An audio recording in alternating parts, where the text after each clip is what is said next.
What drives a man to power? The love of others, or the fear he plants in their hearts? You may believe that goodness wins loyalty, that honesty secures respect, that virtue builds thrones. But history whispers a darker truth. Men follow shadows, not substance, and they bow more readily to illusions than to reality.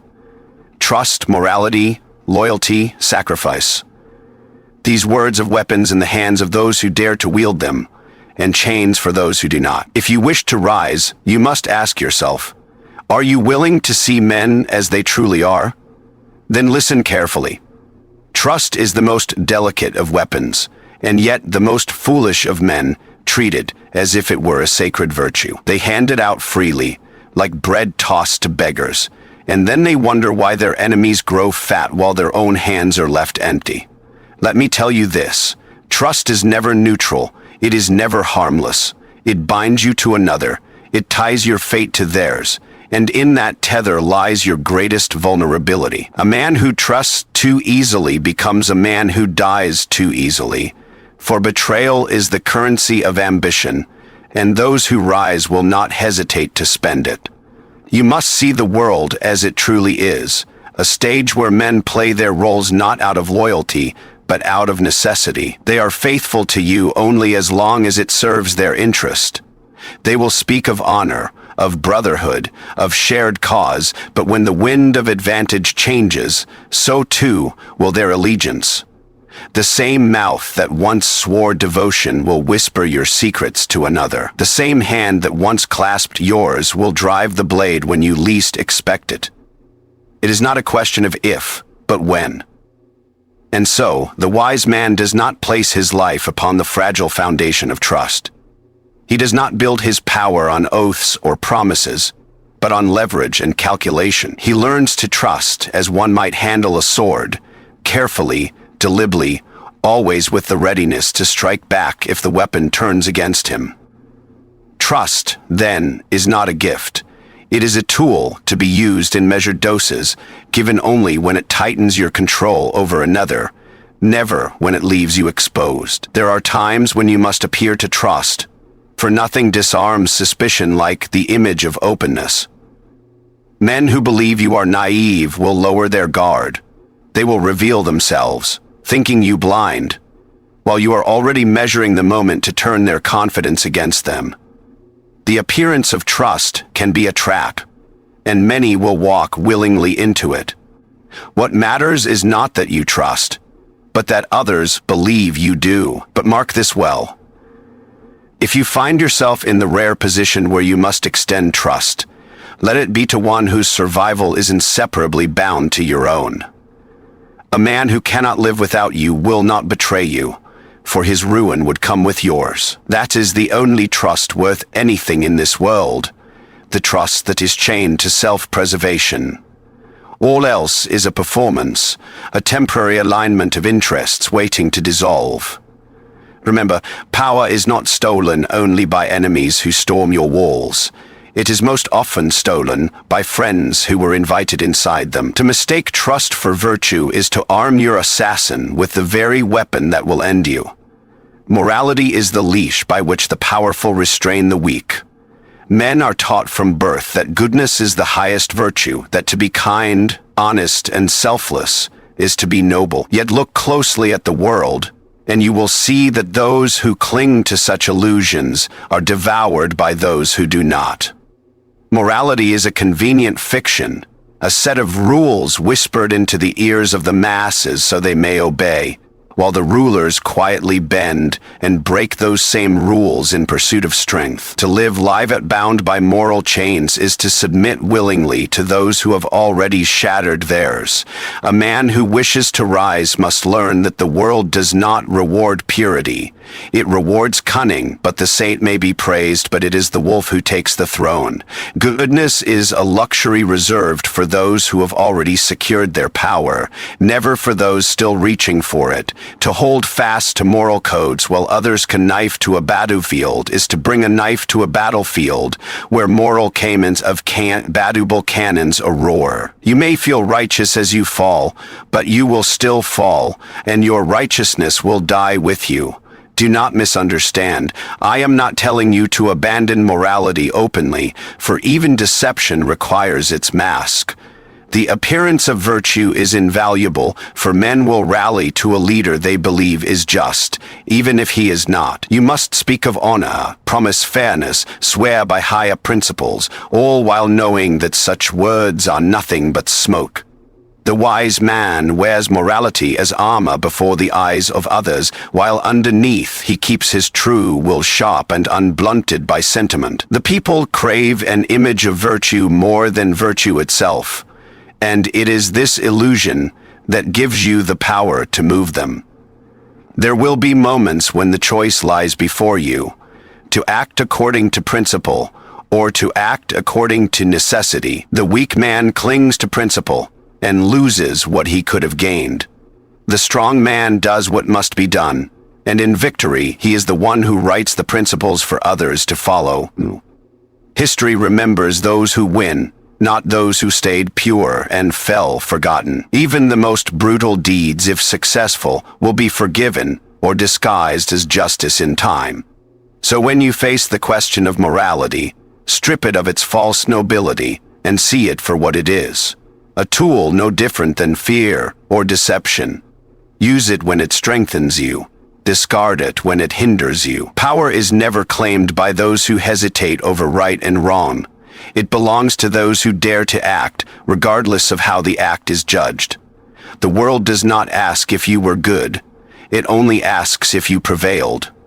Truth by itself is fragile. It can be inconvenient, unflattering, or simply too complex for the common mind to grasp.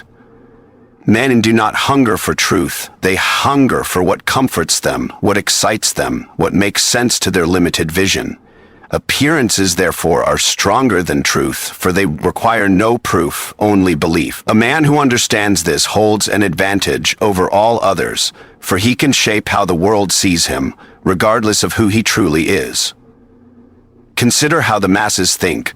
They do not look deeply. They do not question. They only see the surface. They will believe a man is just if he looks just, noble if he acts noble, strong if he presents strength, and they will follow him, not because of what he is, but because of what he appears to be.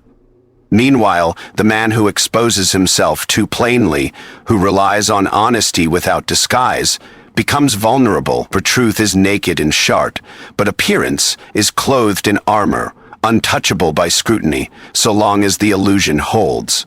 If you desire power, you must master the art of the mask. Learn to speak words that please, even as your mind plots differently. Smile where hatred burns within you. Extend your hand where you plan to strike.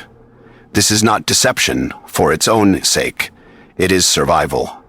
To act with pure transparency is to invite attack, for men are envious, suspicious, and quick to judge. But if you feed them an image they wish to see, they will protect you, even while you quietly maneuver against them.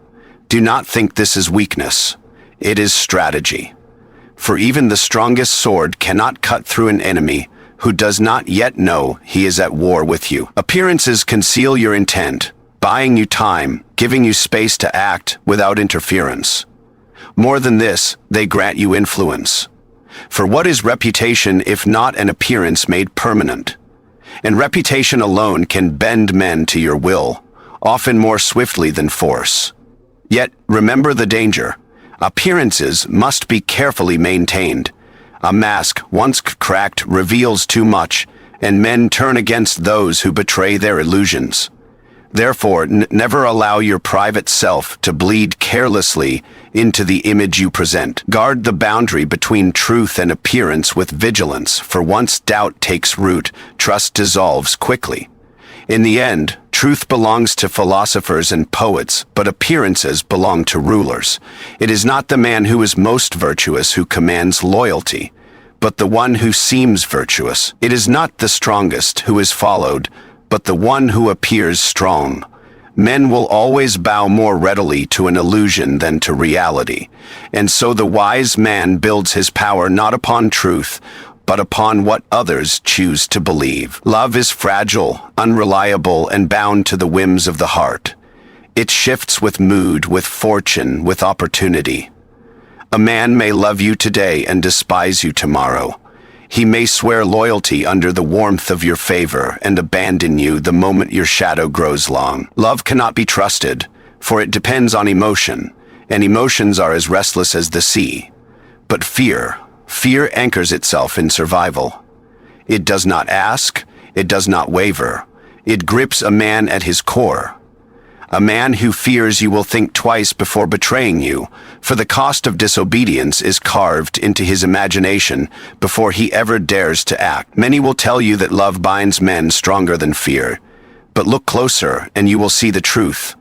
Love binds loosely, asking for nothing in return except affection. Fear binds tightly, demanding obedience through the certainty of consequence. A man may love two masters and divide his devotion, but he cannot fear two masters equally.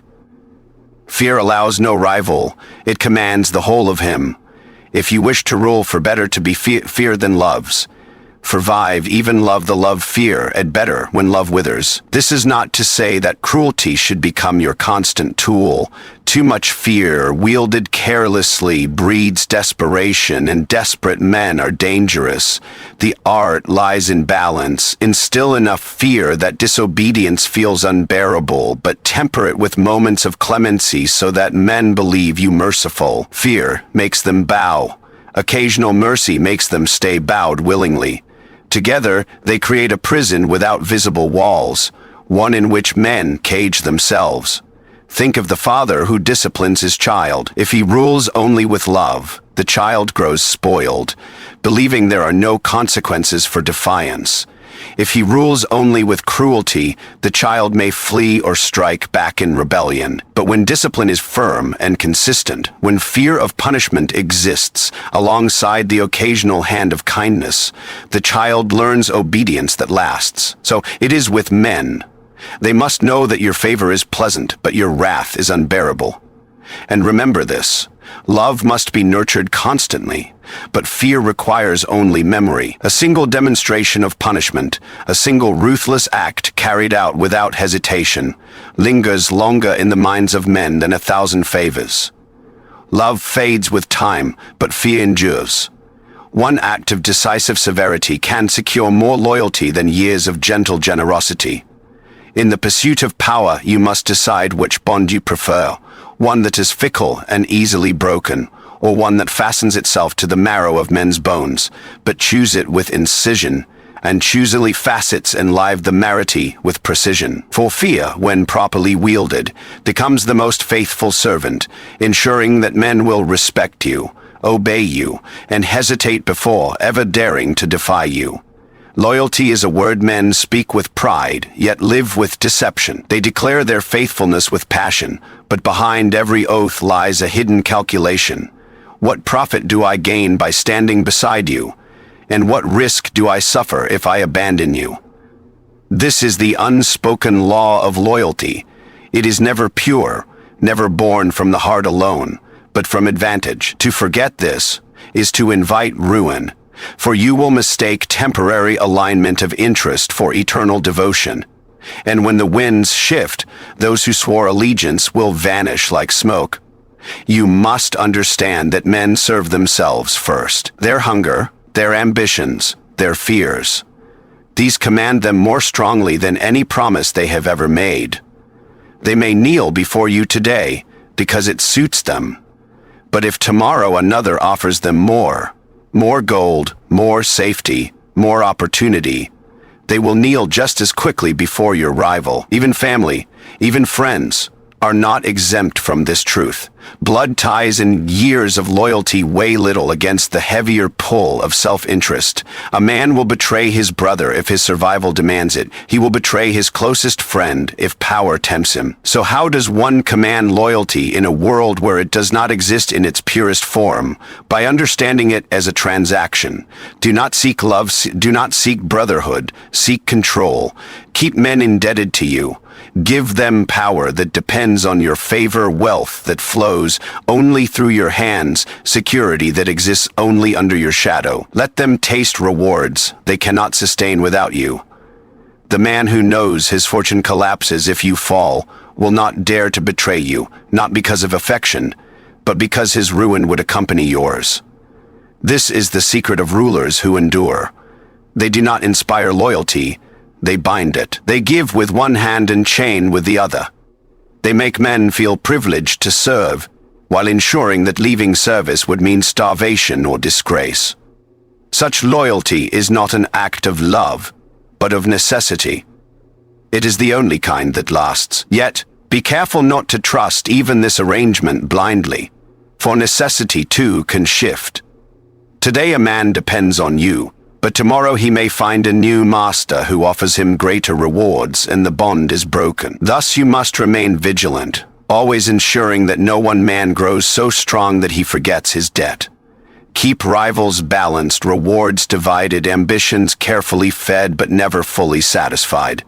When men compete for your favor, their loyalty remains sharper, for each fears losing their place to another. Loyalty, then, is not a gift.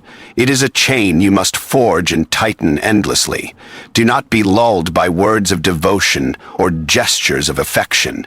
Test every man by his interest, bind him by his need, and hold him by his fear of loss.